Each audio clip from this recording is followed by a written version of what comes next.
Hi there, Carrie here. So I want to share a story about a student that I worked with a while back. But first, I want to ask you if you realize how powerful your mind is. For those of you who are having pre-test anxiety, um, lack of motivation, being able to focus and practice, those of you, if you're like me, who didn't get the results we wanted fast enough, and so we would quit, stall, distract, whatever it was, but not do the work. Um, and with me, thank goodness, I would get pissed at myself, and then I would get back in and really double down and work hard. And then, oh my gosh, look at that, I would pass. Then I'd be in the next speed, and I'd have that cycle start all over again. I'm not getting the results. So I'm not going to make the effort. So I'm going to go do something else. Till I got pissed and came back to it. I don't suggest that as a winning routine to get out of school fast.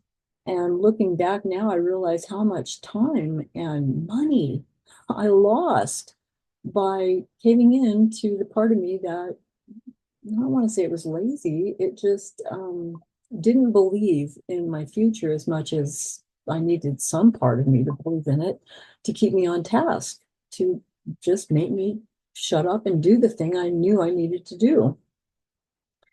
And yeah, sometimes you practice and you don't get the results you want, but things are happening in the background neurologically that you can't quantify. So you can't legitimately say nothing's happening. Something's happening, you just don't know what it is. And if you don't keep at it to the point where you pass the test, you're not going to ever know that that was possible. And that's why there's a 90% dropout rate. So, what I want to talk to you about today is, do you believe the things that your mind is telling you? And frankly, you shouldn't, because most of what your mind comes up with, the racing thoughts, the rumination, all of that is meant to, believe it or not, keep you safe. And it does that by trying to keep you in a place where you were yesterday. Because look at it from its point of view. Its job is to keep you alive on the planet for one more day. How do we do that? Well, I don't know. Whatever we did yesterday worked because you're alive. So let's just do what we did yesterday. Don't try anything new. Don't try anything different. Don't push the envelope. Don't look for major growth and expansion and success, because good Lord, that's going to change the whole equation. And I won't know how to keep you safe. But I know if you did what you did yesterday, that will keep you safe. Oh, you didn't pass the test yesterday? Good. That kept you safe. You just practiced endlessly with not feeling any results, but you're alive today. So it must have worked. So let's do that again.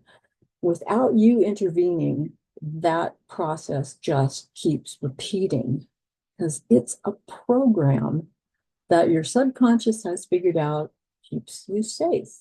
So, do you want to be safe or do you want to be a reporter out working? So, let's talk about how powerful your thoughts are.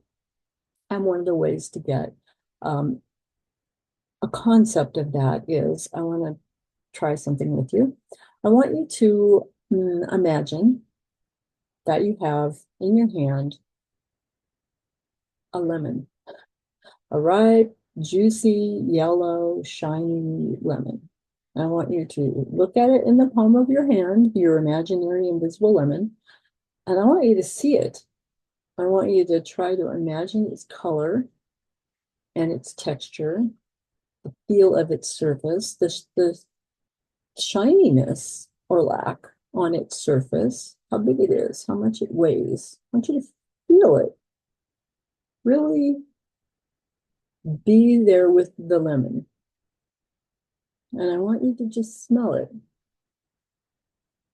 and realize that, wow, there's that citrusy, oily smell that, I mean, if you squeeze it, that a lemon could have. And then I want you to take your lemon and I want you to kind of roll it on the table for a second. You know how you roll it to get the juices going?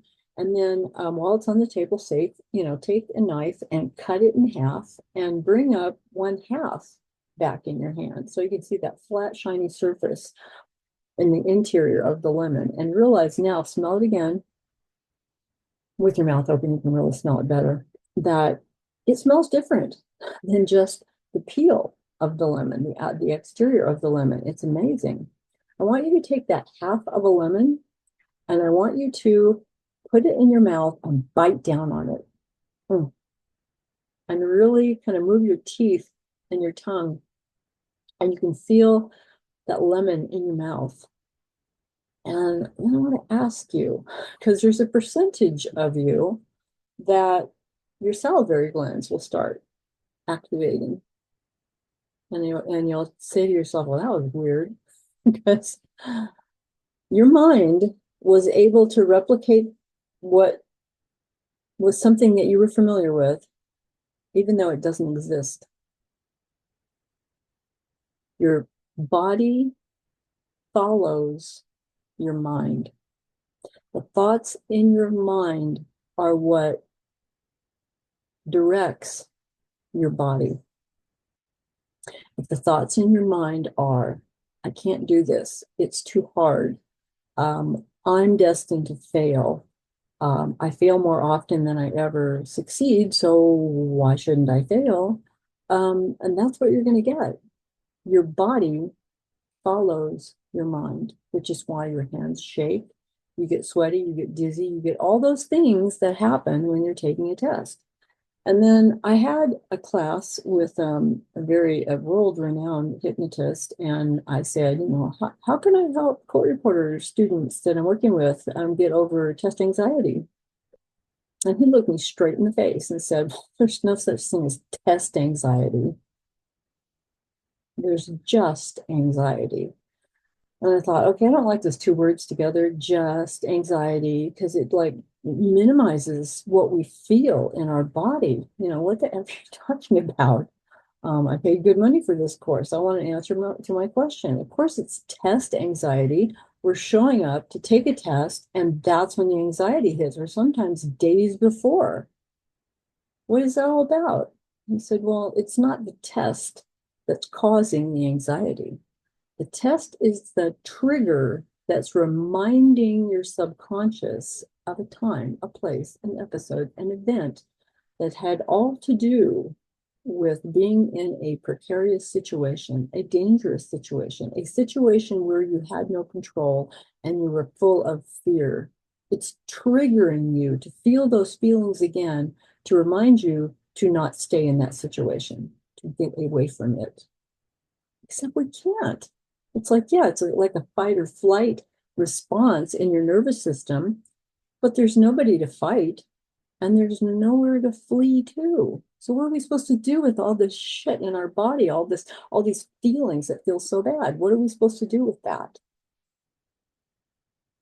Most people will just keep running up against it relentlessly and trying and trying and trying. And then as you're doing that, what you're doing, this sounds so bad, is you're practicing feeling anxious. You're practicing worrying about the test, and you're hitting the same wall over and over and over again. And you're never going to change that until you change the pattern. You got to change the thoughts that you have about the test.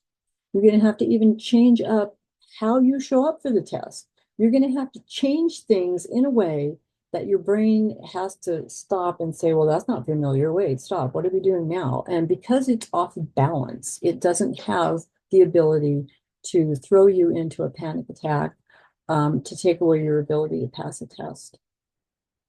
It's doing what it thinks is in your best interest by keeping you safe, keeping you alive on the planet for one more day, which is its only job.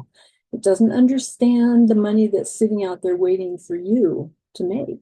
It doesn't understand the lifestyle that will change when you get out of school and you finish all of the damn certificates and all the tests. It doesn't understand any of that. So it's your job that you paint a picture that's so brilliant and beautiful and tantalizing that it has no choice but to go along with the program, or by brute force to tell it we are doing things differently. I've been listening to you, dear sweet mind, and thinking you're me, that because you're chattering all the time, that somehow you're the boss, but you're not. I'm the boss, and we're going to start thinking what I want to think and believing what I want to believe and going in the direction that I choose from now on. You can keep me safe from jumping off a cliff if I get too close, but you are not going to keep me safe in school. The school is not my career path. It's a means to an end. The object of the game is to get out of school learning everything I need to learn as fast as I can. And that's what we're going to be doing from now on. So I want to keep this short for you today, but to just give you a taste of how powerful your mind is. What are the thoughts that you're thinking? What are the things that you're believing? And what are the results that you've been getting? Because if you haven't been getting the results you wanted, it's because you haven't been thinking the thoughts that will take you there. Have a great week.